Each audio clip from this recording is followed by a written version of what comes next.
आइए आज एक ऐसी कहानी पर बात करते हैं जो हमारे इर्द गिर्द बहुत आम है। जरा तस्वर करें एक ऐसी खाला या फूफो का जिनका वजन बिना किसी वजह के बढ़ता जा रहा हो। हर वक्त थकान, बाल तेजी से गिर रहे हैं और लोग क्या कहते हैं, यही कि खाना ठीक नहीं खाती होंगी या एक्सरसाइज का वक्त कहाँ मिलता है। लेकिन क्या पता उनके जिस्म के अंदर एक खामोश दुश्मन छुपा बैठा हो। आज इस तज्जिए में हम इसी मेडिकल मिस्ट्री यानी थायराइड हेल्थ को मुकम्मल तौर पर डीकोड करने वाले हैं। अब जरा इस जुमले पर ध्यान दें। 3 साल से वजन बढ़ रहा था, सब कहते थे ज्यादा खाती है। ये सिर्फ एक आम सी लाइन नहीं है, बल्कि एक बहुत बड़ी ट्रेजेडी है। लाखों लोग और ख़ास तौर पर ख़वातीन सालों तक इस तकलीफ से चुपचाप गुजरती हैं। समाज उन्हें जज करता है, गलत समझता है और असली बीमारी का किसी को अंदाज़ा तक नहीं होता। ये वाकई एक बेहद तकलीफदेह और खामोश सफ़र है। और इस सब में जो सबसे अहम पॉइंट है ना, वो ये नंबर है 3, यानी 3 साल। सोचिए, जिंदगी के पूरे 3 साल एक ऐसी बीमारी के साथ गुजारना जो खामोशी से अंदर ही अंदर जिस्म को खोखला कर रही हो और किसी को खबर तक ना हो।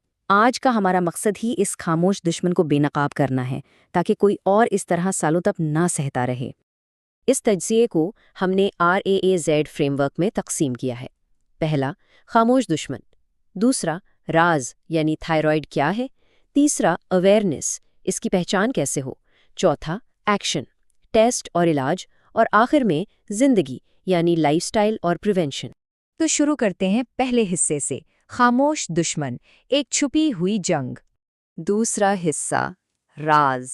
आखिर ये थायराइड है क्या? एक तितली नुमा ग्लैंड। बड़ा दिलचस्प है ये।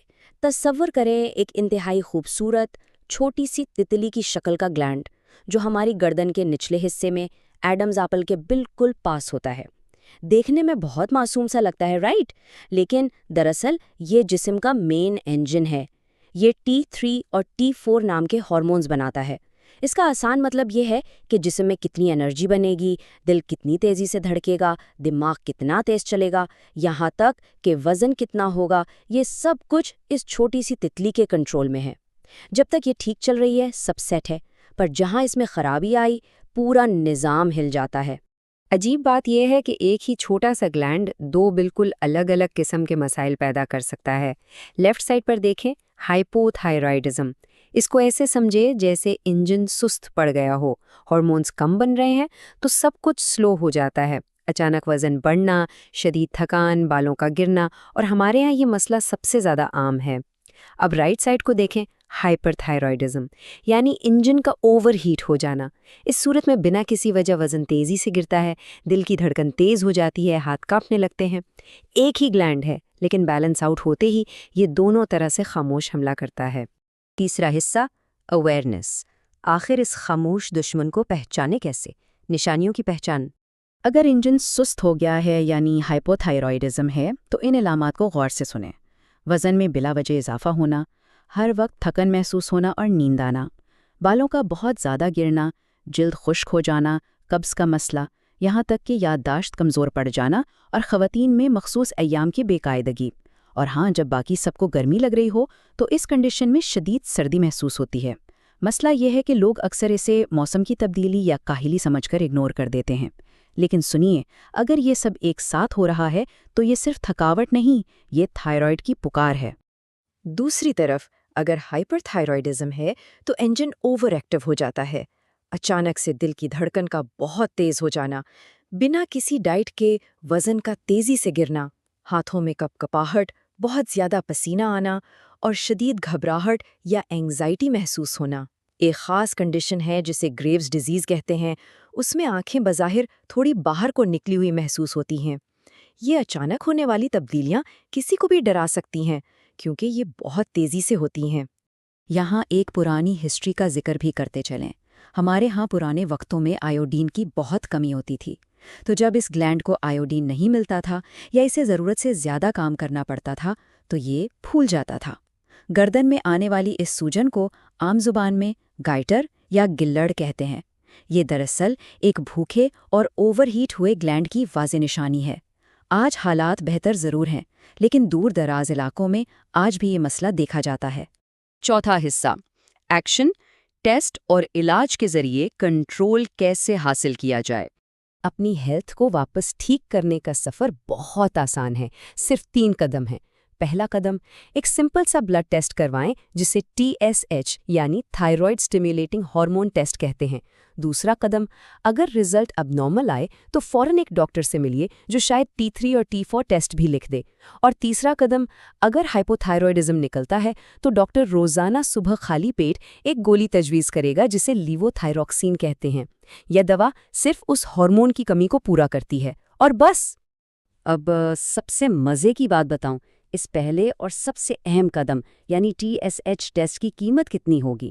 صرف 500 سے 1500 روپے کے درمیان۔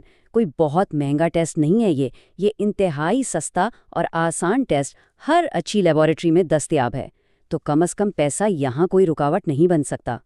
جب لوگ یہ دوا شروع کرتے ہیں نا تو ان کا ریاکشن بالکل اس کوٹ جیسا ہوتا ہے، لگتا ہے نئی زندگی ملی۔ جو لوگ برسوں سے تھکاوٹ، سستی اور ڈپریشن جھیل رہے تھے، انہیں اچانک اپنی کھوئی ہوئی انرجی واپس مل جاتی ہے۔ لیکن یہاں ایک بہت سخت وارننگ بھی ہے۔ اگر 2-3 مہینے میں بہتری محسوس ہو تو خود سے دوا ہرگز بند نہیں کرنی، اسے عمر بھر مینج کرنا پڑتا ہے۔ تو ڈاکٹر کے مشورے کے بغیر دوا چھوڑنا خطرناک ہو سکتا ہے۔ اس پوائنٹ کو لازمی نوٹ کیجیے گا۔ پریگننسی یعنی حمل کے دوران ایک ماں کے تھائرائیڈ کا ٹھیک سے کام کرنا بچے کی دماغی نشوونما کے لیے انتہائی اہم ہے۔ یہ لائف اینڈ ڈیتھ جیسا مسئلہ ہے۔ اگر یہ ان کنٹرولڈ ہو تو بچے میں شدید ڈیولپمنٹل مسائل پیدا ہو سکتے ہیں۔ اس لیے پریگننسی سے پہلے یا اس کے دوران تھائرائیڈ کا چیک اپ کروانا ایبسولوٹلی لازمی ہے۔ اس میں کوئی کمپرومائز نہیں ہو سکتا۔ 5واں اور آخری حصہ، زندگی، لائف سٹائل اور پریونشن، یعنی اپنے انجن کو صحیح فیول دینا۔ انجن کو ٹھیک رکھنے کے لیے آیوڈائزڈ نمک کا استعمال سب سے بہترین فیول ہے۔ ساتھ ہی وہ خوراک لیں جس میں سیلینیم ہو، جیسے انڈے، مچھلی اور اخروٹ۔ دوسری طرف کچھ احتیاطیں بھی ہیں۔ کچی سبزیاں جنہیں گوئٹروجینز کہتے ہیں، مثال کے طور پر کچی گوبھی یا بروکلی، انہیں پکا کر کھانا بہتر ہے۔ اور سب سے بڑی احتیاط، ان مینجڈ سٹریس۔ اگر روزانہ کا سٹریس کنٹرول نہ کیا جائے تو یہ سیدھا اس گلینڈ پر حملہ کرتا ہے۔ انٹرنیٹ پر دیکھیں تو دیسی ٹوٹکوں اور قدرتی علاج کی بھرمار ہے۔ اکثر ذہن میں سوال آتا ہے کہ دیسی علاج اپنائیں یا ڈاکٹر کے پاس جائیں۔ اس کا بالکل کلیئر جواب یہ ہے کہ اشوگندھا یا کلونجی جیسی چیزیں سپورٹیو ضرور ہو سکتی ہیں، لیکن اگر TSH لیول ایب نارمل ہے تو یہ چیزیں پراپر میڈیکل ٹریٹمنٹ اور دوا کی جگہ نہیں لے سکتی۔ یہ سپلیمنٹری ہیں، سبسٹیٹیوٹ نہیں۔ دوائی ہر حال میں لازمی ہے۔ اچھا، ایک اہم سوال، کیا ہو اگر علامات واضح ہوں پر TSH ٹیسٹ نارمل آ جائے؟ ایسی صورت میں ٹیسٹ کو دوبارہ کسی دوسری لیب سے کروانا چاہیے، اور اگر پھر بھی رزلٹ نارمل آئے پر مسئلہ وہی رہے تو فوراً کسی اینڈوکرینالوجسٹ سے ملیے، کیونکہ کبھی کبھی یہ سب کلینکل مسئلہ ہوتا ہے جہاں لیولز بالکل بارڈر لائن پر ہوتے ہیں اور ایکسپرٹ انالیسس کی ضرورت ہوتی ہے۔ تو اس پورے تجزیے کی سمری اس RAZ فریم ورک پر آ کر رکتی ہے۔ راز، یہ چھوٹا سا تتلی نما گلینڈ پورے جسم کا انجن کنٹرول کرتا ہے۔ اویئرنیس، بالوں کا گرنا، تھکن اور وزن کا بڑھنا صرف موسم یا کاہلی نہیں۔ ایکشن، اس دشمن کو پہچاننے کے لیے ایک آسان سا بلڈ ٹیسٹ کروائیں۔ اور زندگی، اچھی زندگی کے لیے آیوڈائزڈ نمک کھائیں، سٹریس مینج کریں اور دوا کا ناغہ بالکل مت کریں۔ آخر میں اس سوال پر ضرور غور کیجیے گا، ہمارے دوستوں یا خاندان میں ایسا کون سا عزیز ہے جو انہی علامات کے ساتھ خاموشی سے کسی تکلیف سے گزر رہا ہے، جسے ٹھیک اس وقت انہی معلومات کی شدید ضرورت ہے۔ اویئرنیس ہی پہلا علاج ہے۔ امید ہے کہ اس مختصر تجزیے کی مدد سے کسی نہ کسی کی زندگی میں ایک بہترین تبدیلی آئے گی۔